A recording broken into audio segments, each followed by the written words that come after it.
Bismillahirrahmanirrahim. Assalamualaikum warahmatullahi wabarakatuh. Jumpa lagi dengan saya di Abil Maiwa Channel. Jadi teman-teman, channel ini merupakan channel pendidikan tempat kita berbagi tentang aplikasi pendidikan, Microsoft Office, serta tips dan triks komputer. Jadi pada video kali ini Bapak Ibu ya, kembali lagi admin akan berbagi sebuah video informasi terkait P3K Guru tahun 2022. Tapi tentunya yang kami bahas di sini adalah pendataan honorer Bapak Ibu ya. Oke, ini sudah bulan September ya, jadi siap-siap saja untuk deadline dari pendataan honorer itu sendiri. Di sini ada 3 info mendesak ya di awal bulan September Panselnas BKN ya, jangan sampai tidak lolos. Tapi sebelum kita lanjut, bagi rekan-rekan guru yang baru menemukan channel ini, silahkan tekan tombol subscribe ya dan aktifkan lonceng notifikasi agar setiap hari Bapak Ibu bisa mendapatkan informasi terbaru dari kami. Oke, kita langsung saja to the point ke informasinya terkait 3 info mendesak di awal bulan September. Di sini informasi yang pertama Bapak Ibu ya adalah instansi wajib mengumumkan daftar honorer yang masuk pendataan non ASN.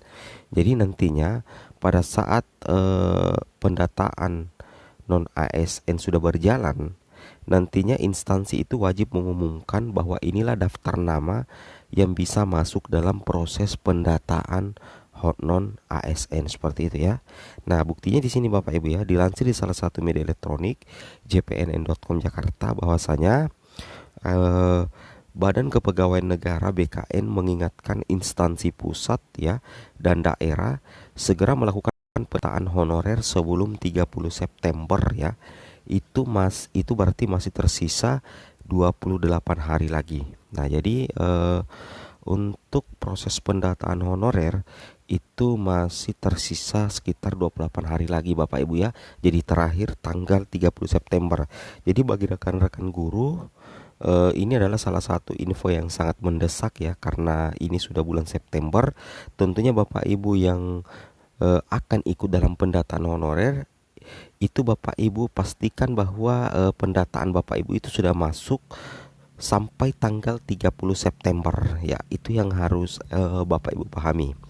Kenapa di sini dikatakan Deputi Bidang Sistem Informasi Kepegawaian BKN Bapak Suharmen mengatakan setelah melakukan pendataan, setiap instansi wajib mengumumkan daftar honorernya ya. Jadi seperti itu ya.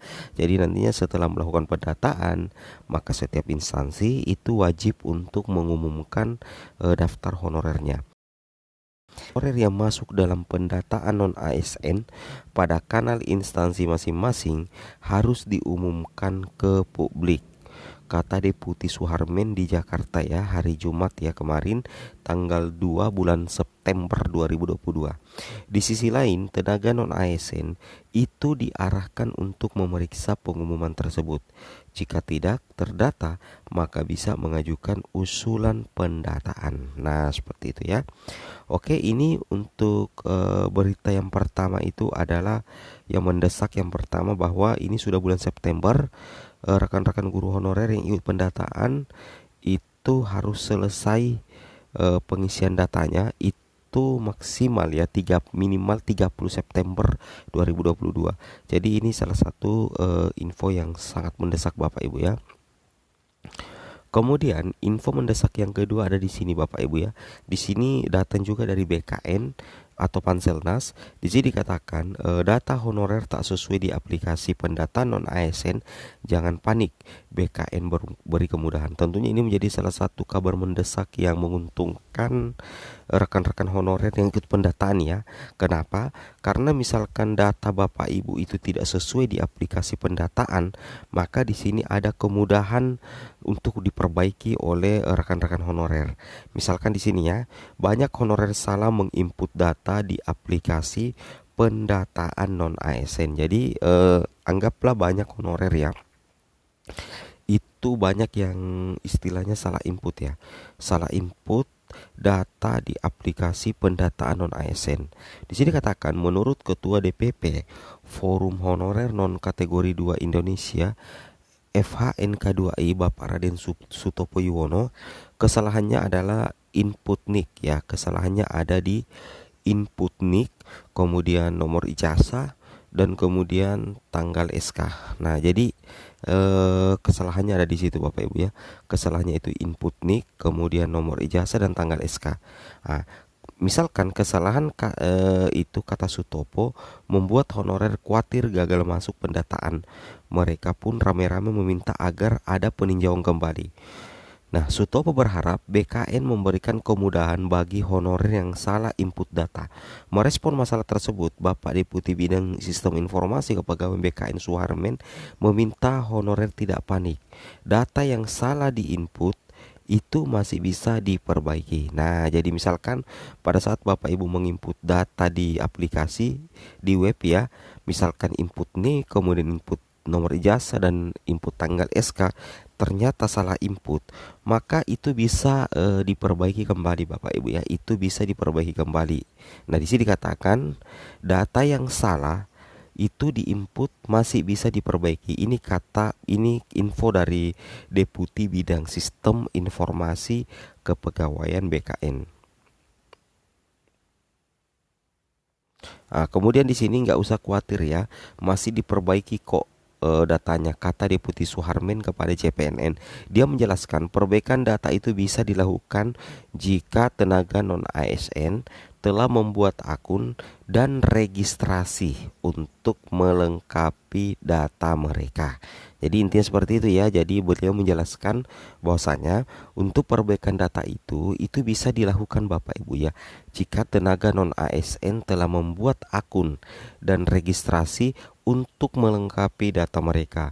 Suharmen mengungkapkan tujuan dibangunnya portal ini adalah agar guru honorer bisa konfirmasi keaktifan sebagai tenaga non ASN. Nah, seperti itu ya.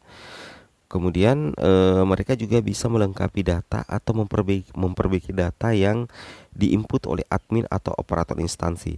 Tenaga non ASN bisa memperbaiki daftar riwayatnya sejak kapan dia menjadi honorer disertai bukti, sehingga kami bisa memetakan sudah berapa lama mereka menjadi tenaga non ASN. Proses tersebut akan ditutup pada 30 September mendatang. Nah, sebelum finalisasi, kata Suharmen, honorer bisa memperbaiki inputan data yang salah. Jika datanya sudah difinalisasi, maka yang bersangkutan tidak bisa lagi mengutak-atik datanya. Oke, jadi intinya begini Bapak Ibu ya, selama belum finalisasi masih bisa diperbaiki kesalahan data NIK, ijazah dan lainnya. Nah, intinya seperti itu ya. Oke. Jadi dikatakan honorer bisa menginput data jika instansi sudah melakukan registrasi lebih dahulu. Instansi pemerintah bisa memasukkan data tenaga non ASN pada laman pendataan non ASN bkn.co.id yang disediakan oleh BKN. Instansi harus melakukan impor data dan pengecekan tenaga non ASN. Nah, ini berita yang kedua Bapak Ibu ya. Oke. Kemudian yang ketiga ya, di sini eh, dikatakan kayaknya hampir sama dengan berita yang pertama tadi Bapak Ibu ya. Oke, mungkin cukup sampai di sini informasinya. Assalamualaikum warahmatullahi wabarakatuh.